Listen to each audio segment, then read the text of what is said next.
Pull! Oh!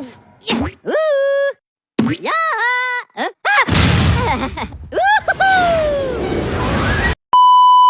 Assalamualaikum warahmatullahi wabarakatuh. Nah, pada pertemuan kali ini kita akan membahas tentang mentality dan teknik komunikasi untuk menjadi pembicara yang handal. Public speaking merupakan keterampilan yang sangat penting dalam berbagai aspek kehidupan, baik di dunia profesional maupun pribadi. Kemampuan untuk berbicara di depan umum tidak hanya mempengaruhi cara kita berkomunikasi, tetapi juga berdampak pada citra diri dan kepercayaan diri seseorang. Namun, banyak orang yang merasa cemas atau kurang percaya diri ketika harus berbicara di depan audiens. Transformasi diri menjadi pembicara handal memerlukan pendekatan yang holistik. Ini mencangkup pengembangan mentalitas yang positif, pemahaman mendalam tentang teknik komunikasi, serta penguasaan bahasa verbal dan nonverbal. Mentalitas yang kuat membantu individu mengatasi rasa takut dan meningkatkan motivasi, sementara teknik komunikasi yang efektif memastikan pesan disampaikan dengan jelas dan menarik. Nah, yang pertama itu adalah persiapan mental, pengetahuan. Nah, persiapan mental itu dengan latihan pernapasan untuk menenangkan diri, visualisasi keberhasilan sebelum tampil, berbicara dengan penuh kesadaran terhadap postur dan ekspresi wajah. Persiapan pengetahuan mencangkup penguasaan materi yang akan disampaikan, kemampuan menyusun informasi agar mudah dipahami audiens. Performa bahasa dalam public speaking. Ada 4: pilihan kata, struktur kalimat, intonasi, gaya bahasa. Nah, komunikasi verbal. Komunikasi verbal merupakan komunikasi yang disampaikan melalui bahasa, baik secara lisan, oral, maupun tulisan written. Komunikasi ini lebih dominan karena ide dan informasi lebih mudah disampaikan dan dipahami melalui bahasa.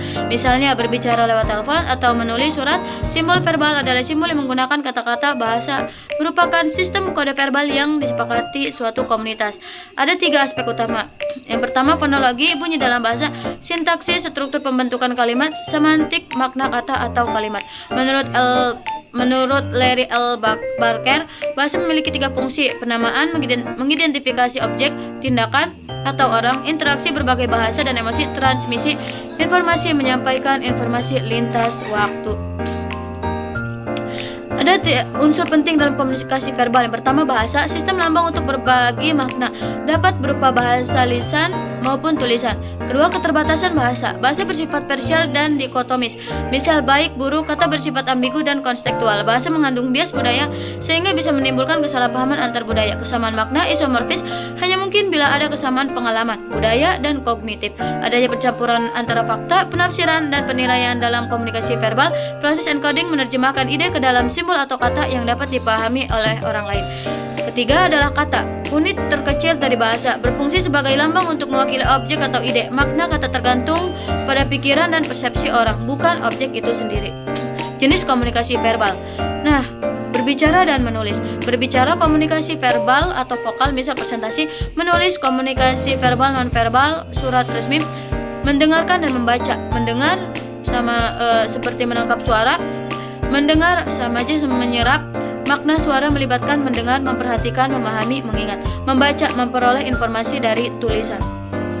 Nah, masuk pada komunikasi nonverbal. Komunikasi nonverbal adalah komunikasi yang pesannya dikemas dalam bentuk tanpa kata-kata. Dalam hidup nyata, komunikasi nonverbal jauh lebih banyak dipakai daripada komunikasi verbal. Dalam berkomunikasi, hampir secara otomatis komunikasi nonverbal selalu ada. Karena itu, komunikasi nonverbal bersifat tetap dan ikut terpakai. Komunikasi nonverbal bersifat juga bisa diartikan hal yang mau diungkapkan karena spontan. Nonverbal juga bisa diartikan sebagai tindakan-tindakan manusia yang secara sengaja dikirim dan diinterpretasikan seperti tujuannya dan memiliki potensi akan adanya bentuk komunikasi balik dari penerimanya. Dalam arti lain, setiap bentuk komunikasi tanpa menggunakan lambang maupun verbal seperti kata-kata, baik dalam bentuk percakapan tertulis. Komunikasi nonverbal dapat berupa lambang-lambang seperti gestur, warna, mimik wajah, dan lain-lain. Ciri komunikasi nonverbal: tidak menggunakan bahasa lisan atau tulisan, menyampaikan emosi, sikap, dan hubungan antar individu, sering terjadi secara spontan dan tidak disadari, dapat memperkuat, menggantikan, atau bertentangan dengan pesan verbal. Fungsinya komunikasi nonverbal: yang pertama, mengungkapkan perasaan yang sulit diucapkan dengan kata-kata, mendukung atau memperjelas pesan verbal, menciptakan suasana hubungan interpersonal seperti keakraban atau menjaga jarak. Yang ketiga dan yang terakhir, mengatur alur interaksi, misal melalui kontak mata atau gerakan isyarat. Symbolic public speaking.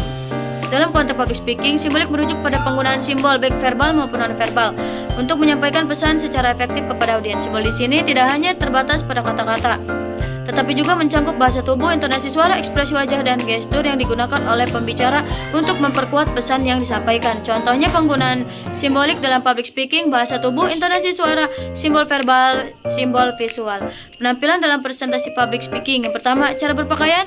Kedua, cara berdiri di podium. Yang ketiga, gerakan tubuh. Nah, penampilan juga sangat penting dalam public speaking. Karena penampilan adalah salah satu aspek penting dalam keberhasilan public speaking. Penampilan dapat meningkatkan kepercayaan diri pembicara dan membantu menyampaikan pesan secara efektif kepada audiens. Hanya itu yang dapat saya sampaikan. Kurang lebihnya mohon maaf. Wassalamualaikum warahmatullahi wabarakatuh.